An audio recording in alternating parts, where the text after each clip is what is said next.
Hello बच्चों, स्वागत है आपका हमारे चैनल पर्सनल ट्यूटर में। मेरा नाम है ऐश्वर्या शर्मा एंड मैं आपको पढ़ा रही थी chapter number 12 progression of the empire.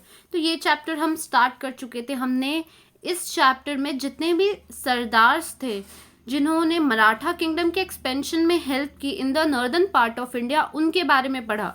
तो हमने सबसे पहले होलकर्स ऑफ इंदौर के बारे में पढ़ा था, जिसमें मल्हाराव होलकर के बारे में।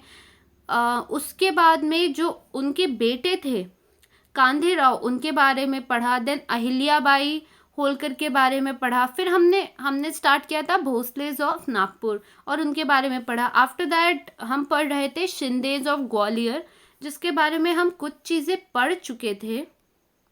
अब हम स्टार्ट करते हैं lecture number 2। The heirs of Najib Khan responsible for the Panipat battle were still plotting against the Marathas in Rohilkhand. Najib's grandson Ghulam Qadir captured the Red Fort and tortured the emperor and his begum for their wealth. Najib Khan के जो heirs थे, इन लोगों ने ही Panipat battle किया था और ये लोग स्टिल मराठास के अगेंस्ट प्लानिंग कर रहे थे रोहिलखंड में।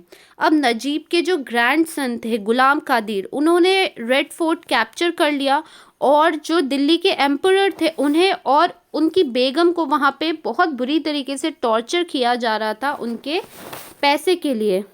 He gouged out the emperor's eye and took hold of the royal treasure.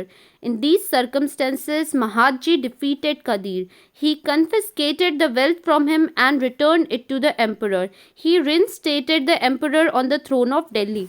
और इस समय जो कदीर खान था, इसने क्या किया कि एम्परर को अपने अंडर रखा, एज अ प्रिजनर रखा और उसकी आंखें निकाल ली और साथ ही साथ उसका जितना भी पैसा था वो भी अपने अंडर ले लिया। ऐसे सर्कमस्टेंसेस में जो महादजी शिंदे थे उन्होंने कदीर खान को हराया और उससे जितना भी पैसा था वो सब वापस लेकर एम्परर को वापस किया, साथ ही साथ एम्परर को दोबारा अपनी थ्रोन में बिठाया। Thus, Mahatji recovered the Maratha prestige which was lost after the Battle of Panipat. He controlled the politics of India by putting the emperor under the Maratha control. और इसी तरीके से महादजी ने मराठा की प्रेस्टीज को नॉर्थ इंडिया में वापस लाई, जो कि बैटल ऑफ पानीपत में जा चुकी थी। साथ ही साथ उन्होंने इंडिया की जो भी पॉलिटिक्स थी उसे कंट्रोल की। कैसे कंट्रोल की? एम्परर को मराठा कंट्रोल के अंडर लाकर।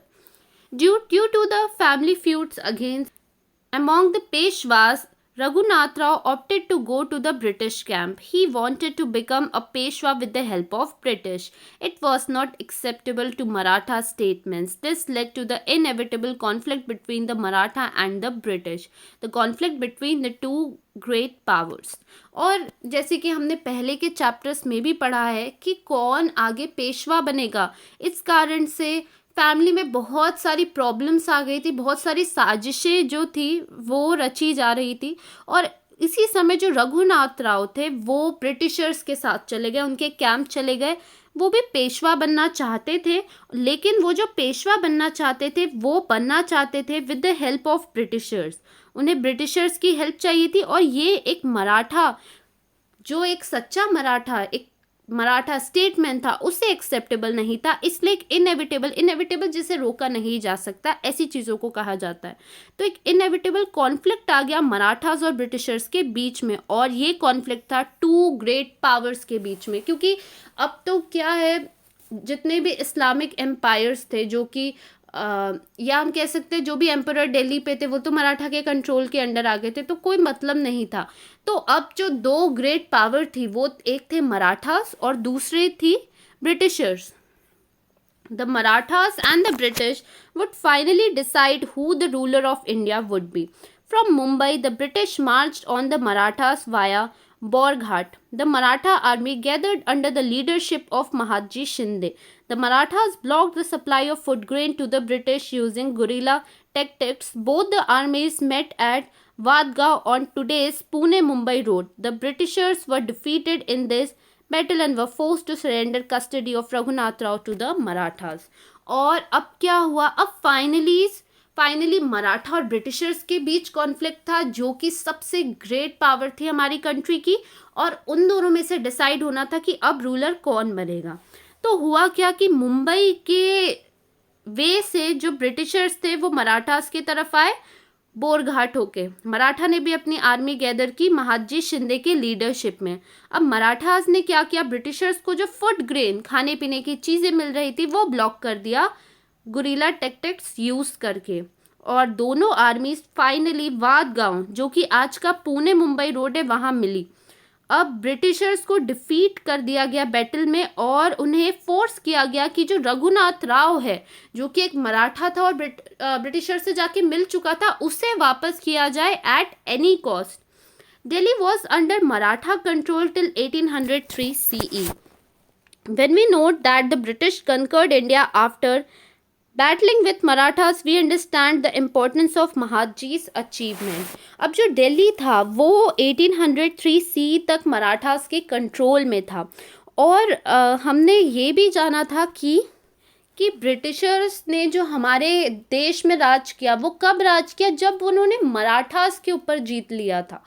तो कितना ज़रूरी था एक मराठा का अचीवमेंट, हम ये जानते हैं। और साथ ही साथ सबसे इम्पोर्टेंट बात है महादजी के अचीवमेंट्स कितने इम्पोर्टेंट थे, कि किस तरीके से उन्होंने हर जगह से ब्रिटिशर्स को रोक के रखा था जब तक वो थे, कि उस समय तक तब तक किसी भी ब्रिटिशर्स की हिम्मत नहीं थी कि वो मराठास के किसी भी किंगडम को अपने कंट्रोल में ले सके। After setting in order the affairs of Delhi, Mahadji came to Pune. He died at Wanawadi near Pune when a memorial is built to him. और महादजी ने जब दिल्ली के पूरे अफेयर्स संभाल लिए, दिल्ली में सब ठीक चल रहा था, तब महादजी पुणे आ गए, और उनकी डेथ हुई वानावाड़ी में, जो कि पुणे के पास है जिस समय, और उनके लिए एक मेमोरियल भी बनाया गया। Like the Shindes, the Holkars and the Bhosles, some other prominent Maratha Sardars also rendered noteworthy service to Maratha Raj. और जैसे कि हमने शिंदेस जाना, होलकर्स जाना, भोसलेस जाना, ये सारे बहुत ही प्रोमिनेंट, बहुत ही फेमस और ऐसे सरदार से जिन्होंने मराठा किंगडम को एक्सपेंड करने में बहुत हेल्प की है। लेकिन इनके अलावा भी बहुत सारे ऐसे मराठा सरदार से जो नोटवर्दी, मतलब जिनके बारे में जानना ज़रूरी है और जिन लोगों ने बहुत काम किया है। The navy raised by Shivaji Maharaj was strengthened by Kanhoji Angre and his son Tulaji. With a strong navy, they contained the naval power of the Portuguese, the British and the Siddhis. They defended the coastline of the Maratha state. तो एक navy, जब navy race की थी, हमने previous chapters में ये पढ़ा था कि शिवाजी महाराज ने नेवी रेस की थी, क्योंकि उन्हें ये फील हो गया था कि जिसके पास नेवी रहती है वो ही सी को कंट्रोल करता है, तो इसीलिए उन्होंने एक नेवी का फॉर्मेशन किया था। लेकिन उसे स्ट्रेंथन करने में सरदार कान्होजी आंग्रे और उनके बेटे तुलाजी ने बहुत हेल्प की थी, और एक स्ट्रॉन्ग नेवी के साथ जो नेवल पावर थे पोर्तुगीज का, ब्रिटिश का, सिद्दीस का, इन सब को हराने में मराठा स्टेट की बहुत हेल्प हुई थी। कोस्ट लाइन में जितने भी लोग राज कर रहे थे, छोटे मोटे किंगडम्स थे, इन सबको हराने में। Khanderao Dabhade and his sun Triambak Rao laid the foundation of Maratha power in Gujarat. After the death of Khanderao, his wife Umabai routed the Mughal Sardar of Ahmedabad. She conquered the fort there. और जो खांडेराव दाभाडे थे और उनके बेटे थे त्रिम्बक राव, ये लोगों ने गुजरात में मराठा पावर का फाउंडेशन, मतलब वहाँ एक्सपेंड किया था। और खांडेराव की डेथ के बाद उनकी जो वाइफ थी उमाबाई, उन्होंने मुगल्स के जो भी सरदार थे अहमदनगर में, उन्हें निकाल फेंका और वहाँ के फोर्ट्स जीत लिए। Later the Gaekwads made Vadodara in Gujarat a seat of their power. The Pawars of Dhar and Dewas in Madhya Pradesh rendered valuable assistance to the Shindes and Holkars in expanding the Maratha power in the north.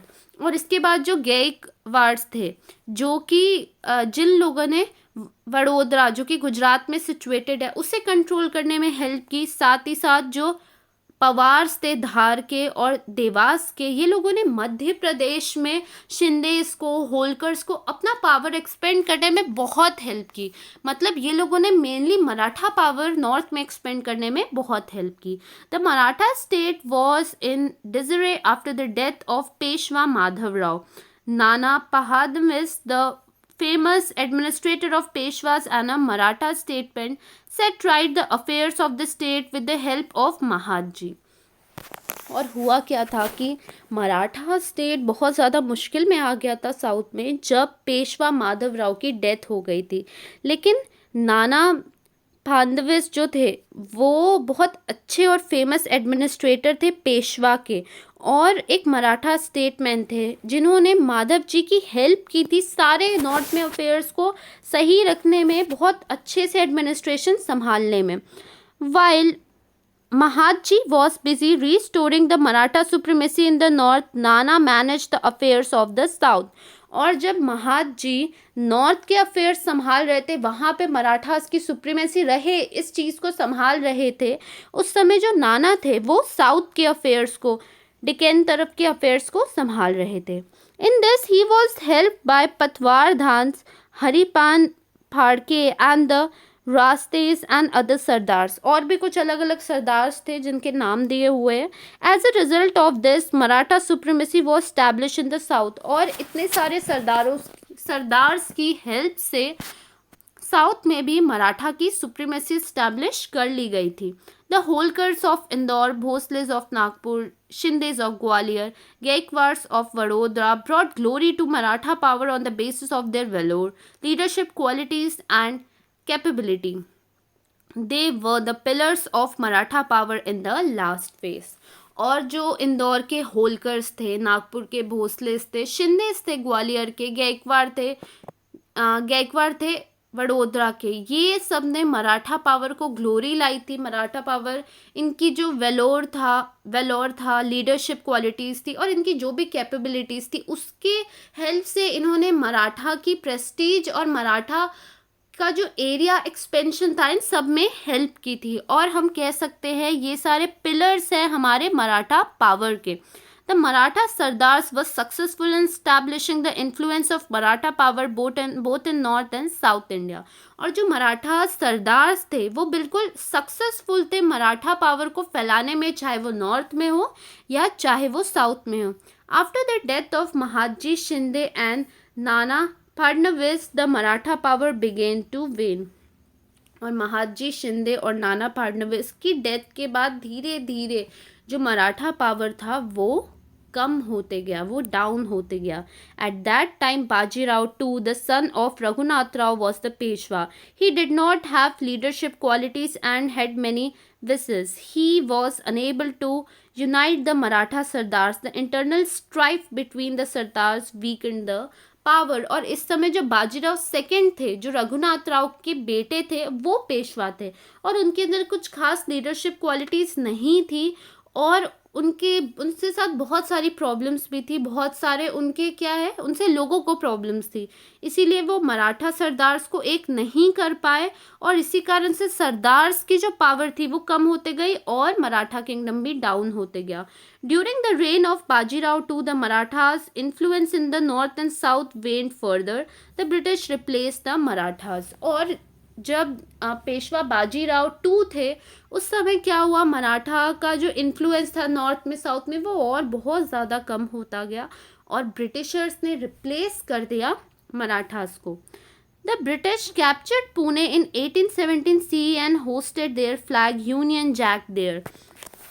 और फाइनली ब्रिटिशर्स ने पुणे को कैप्चर किया 1817 CE में, क्योंकि Britishers अब मराठास को replace करते जा रहे थे, उनकी जगह कैप्चर करते जा रहे थे। हम बहुत अच्छे से जानते हैं कि ब्रिटिशर्स ने हमें लगभग 100 साल रूल किया है एंड ऐसा रूल किया है कि whole India was under control of them. If कहीं पे किंगडम भी था तो वो किंगडम भी कहीं ना कहीं उनके कंट्रोल से चलता था। वो किंगडम्स को वहाँ जागीर वगैरह और दूसरे राइट्स जो हैं वो सारे जागीर देने पड़ते थे, दूसरे राइट्स ब्रिटिशर्स के हाथ में थे। तो इंडिया तो हम जानते हैं बिल्कुल भी कंप्लीटली डोमिनेंस में था। तो ब्रिटिशर्स ने पुणे को कैप्चर किया 1817 CE में और वहाँ पे अपना फ्लैग होस्ट किया जो था यूनियन जैक। ये इम्पॉर्टेंट है, आपको याद रखना, ये आपके एग्ज़ाम में वन वर्ड में आ सकता है कि name the flag which was posted by Britishers in Pune. In 1818 CE, the British defeated Marathas in the Battle of Ashti in Sholapur district, and finally the Maratha power came to an end.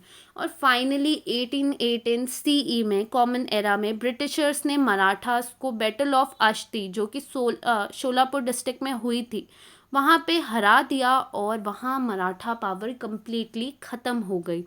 This event marks a major change in the history of India. After this, the British managed to gain control over a major part of India. India came into contact with the Western world.